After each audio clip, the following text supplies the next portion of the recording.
Hi everybody, it's Teacher Deborah and I'm back to read chapter 19 called The Egg Sack. But today I went over to school and guess what I found? Look, I brought Charlotte along. Here she is. So I thought you'd have fun seeing our Charlotte that would normally be up in the classroom right now when I'm reading about Charlotte's Web. And since I'm not there, I brought her home for you to see her here. So I'm going to bring her out for you to say hello to her every time I read you a chapter. So today's chapter is called The Egg Sack. Next morning, when the first light came into the sky and the sparrows stirred in the trees, when the cows rattled their chains and the rooster crowed and the early automobiles went whispering along the road, Wilbur awoke and looked for Charlotte. He saw her up overhead in the corner near the back of his pen. She was very quiet. Her 8 legs were spread wide. She seemed to have shrunk during the night. Next to her, attached to the ceiling, Wilbur saw a curious object. It was a sort of sack or a cocoon. It was peach-colored and looked as though it were made of cotton candy. "Are you awake, Charlotte?" he said softly. "Yes," came the answer. "What is that nifty little thing? Did you make it?" "I did indeed," replied Charlotte in a weak voice. "Is it a plaything?" "Plaything? I should say not. It is my egg sack, my magnum opus." "I don't know what a magnum opus is," said Wilbur. "That's Latin," explained Charlotte. "It means great work. This egg sack is my great work, the finest thing I have ever made."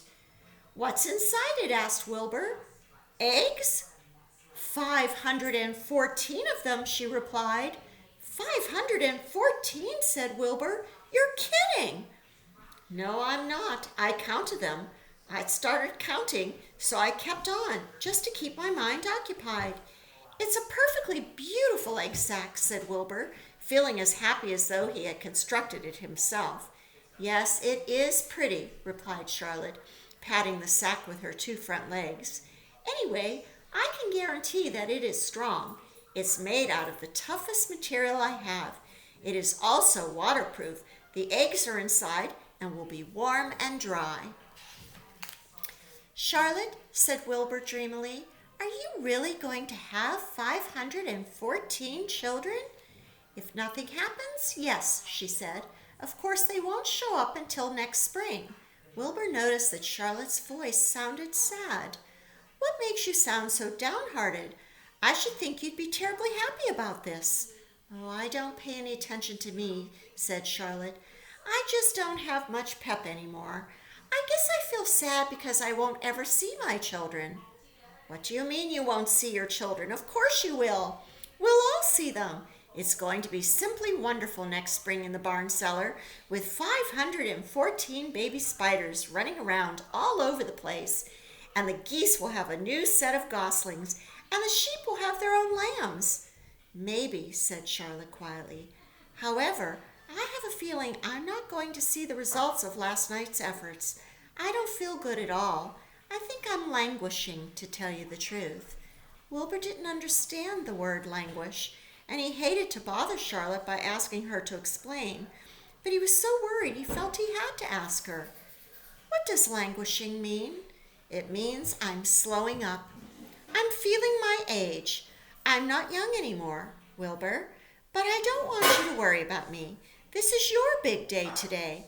Look at my web. Doesn't it show up well with all the dew on it?" Charlotte's web never looked more beautiful than it looked this morning. Each strand held dozens of bright drops of early morning dew. The light from the east struck it and made it all plain and clear. It was a perfect piece of designing and building. In another hour or 2, a steady stream of people would pass by, admiring it and reading it, and looking at Wilbur and marveling at the miracle. As Wilbur was studying the web, a pair of whiskers and a sharp face appeared. Slowly, Templeton dragged himself across the pen and threw himself down in the corner. "I'm back," he said in a husky voice. "What a night!" The rat was swollen to twice his normal size. His stomach was big and round as a jelly jar. "What a night," he repeated hoarsely. "What festing and carousing, a real gorge. I must have eaten the remains of 30 lunches. Never have I seen such leavings, and everything well ripened and seasoned with the passage of time and the heat of the day. Oh, it was rich, my friends, it was rich." "You ought to be ashamed of yourself," said Charlotte in disgust. "It would serve you right if you had an acute attack of indigestion." You know, he's talking about having eaten so much garbage at the fairgrounds that night. "Don't worry about my stomach," snarled Templeton. "It can handle anything. And by the way, I've got some bad news.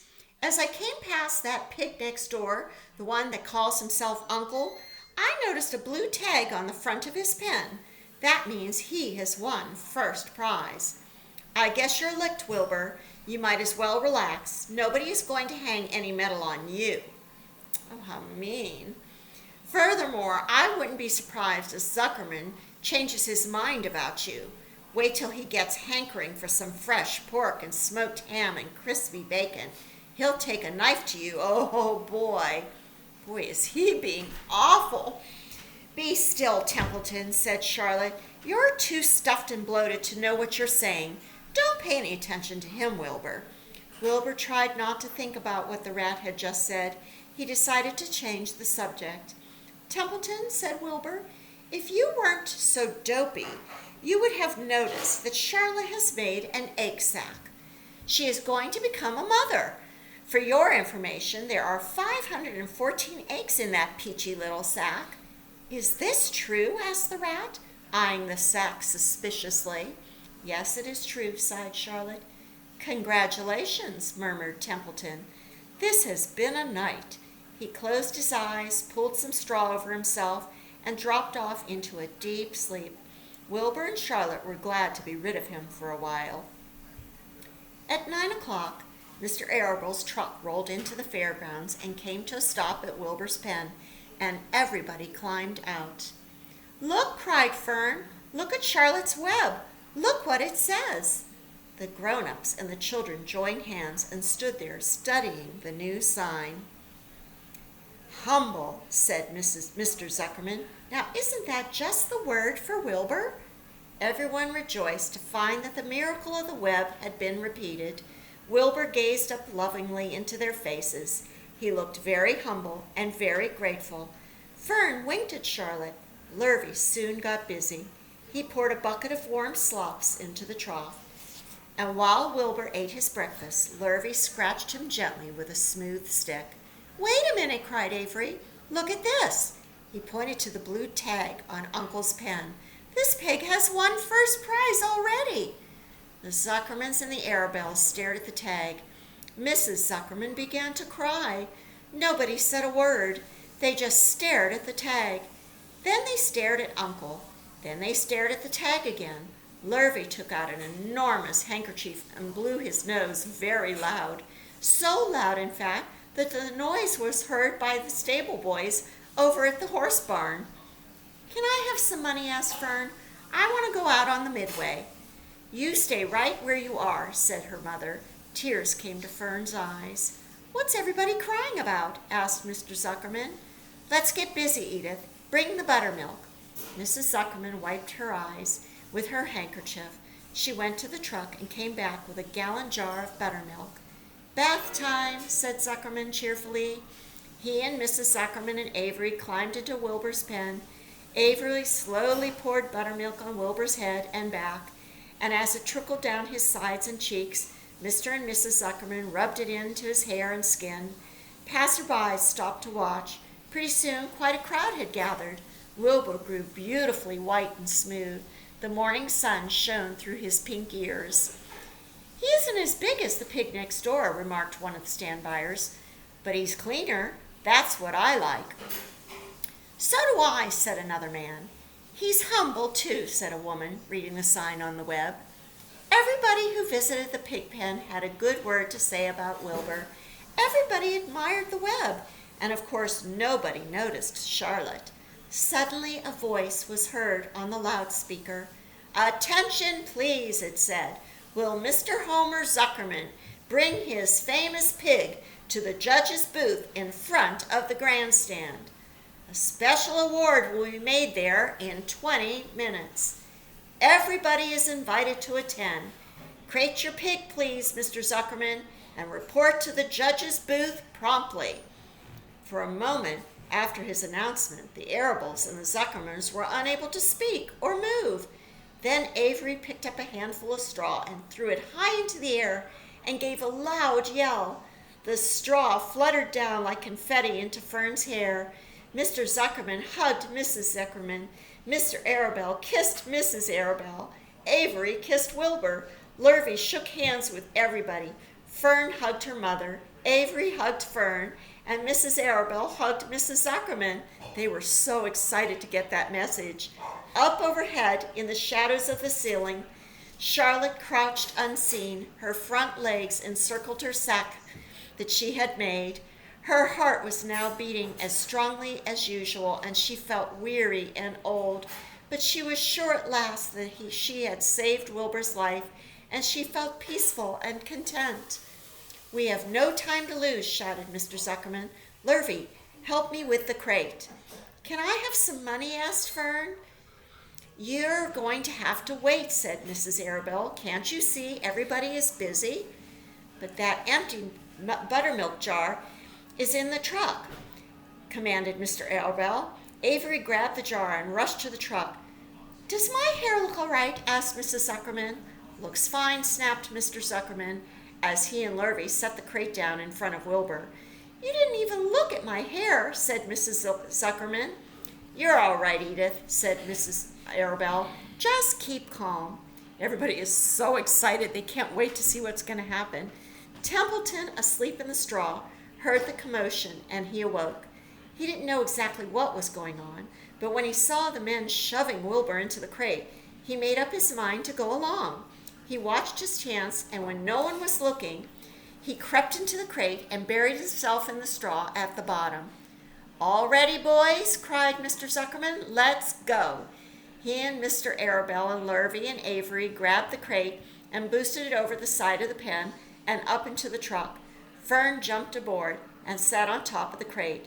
She still had straw in her hair and looked very pretty and excited. Mr. Arabelle stared at the motor, and then he started the motor. Everyone climbed in, and off they drove to the judge's booth in front of the grandstand. And as they passed the Ferris wheel, Fern gazed up at it and wished she were at the topmost car with Henry Fussy at her side. Let's look at the pictures. That's the end of the chapter. And there is the beautiful egg sack that Charlotte had made that have all her baby spiders in it. Her magnum opus, as she said. And here is Templeton looking particularly fat after spending the night out on the Midway eating all the garbage that was left behind.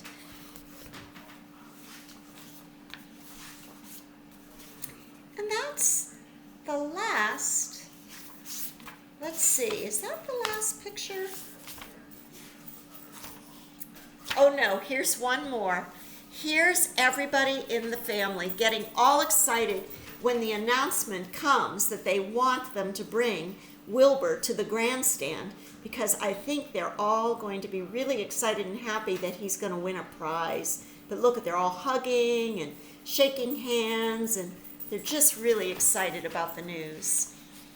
And that was the end. So the next chapter is called The Hour of Triumph, and it's chapter 20. So I can't wait to see what happens when they get to the grandstand. And I'm going to let Charlotte say goodbye to you. And tomorrow we'll see you all at the 9 o'clock Zoom meeting. Have a wonderful rest of your evening. Love you guys.